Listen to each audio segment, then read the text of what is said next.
समुद्र पर बना सेतु अब पीछे छूट चुका था।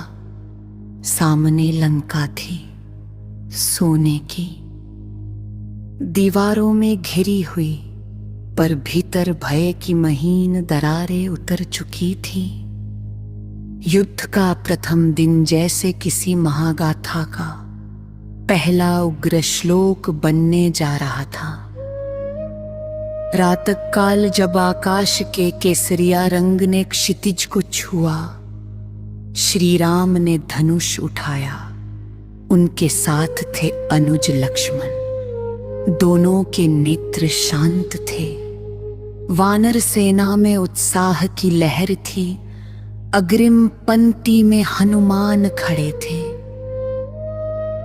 मानो पर्वत ने स्वयं चलना सीख लिया हो। उनके पास थे वनरराज सुग्रीव। युवा जोश से भरे अंगद अपनी मुट्ठियां भींचे तैयार थे। पीछे से अनुभव का दीपक थामे जंबवंत सब पर दृष्टि रखे हुए थे। सेतु के शिल्पी नाल और नील भी आज पर्वतों को अस्त्र बनाने को तत्पर थे। उधर लंका की ओर से नगाड़े गूंजे। राक्षस सेना के अग्रभाग में था प्रधान सेनापति प्रहस्त।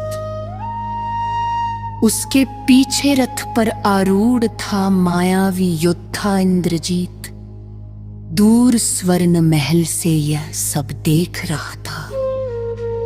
लंका का स्वामी रावण, जिसके चेहरे पर अभी भी अभिमान का आवरण था। और फिर युद्ध आरंभ हुआ।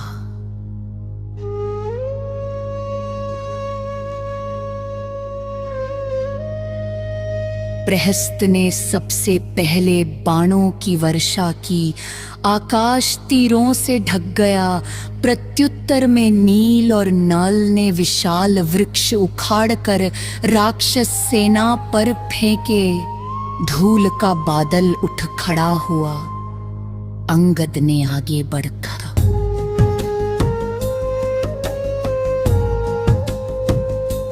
राक्षस वीर नरांतक को ललकारा।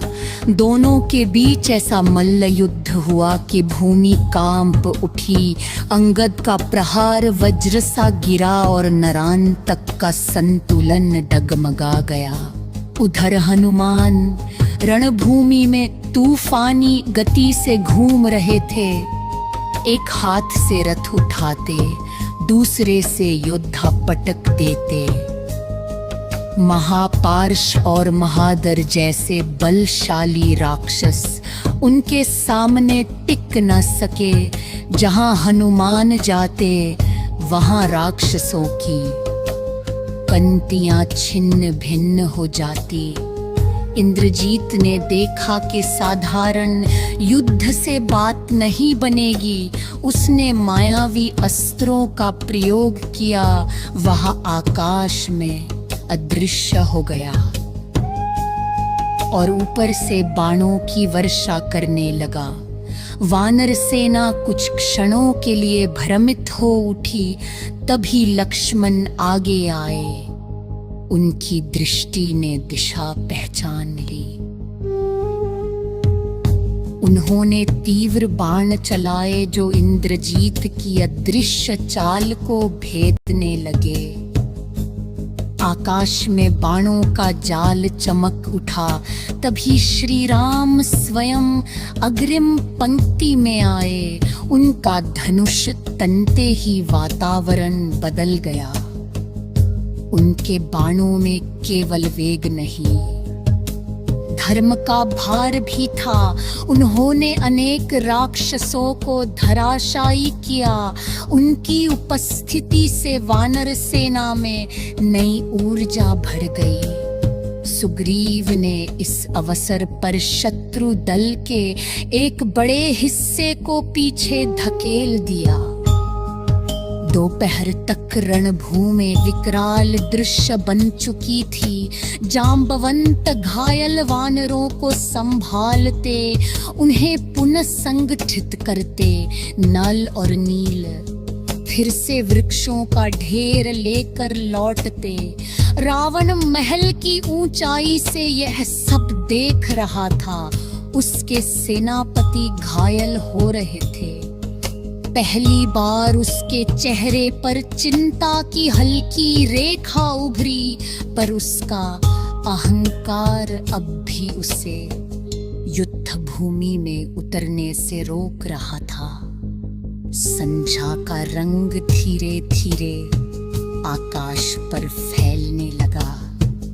दोनों पक्ष थके पर झुके नहीं।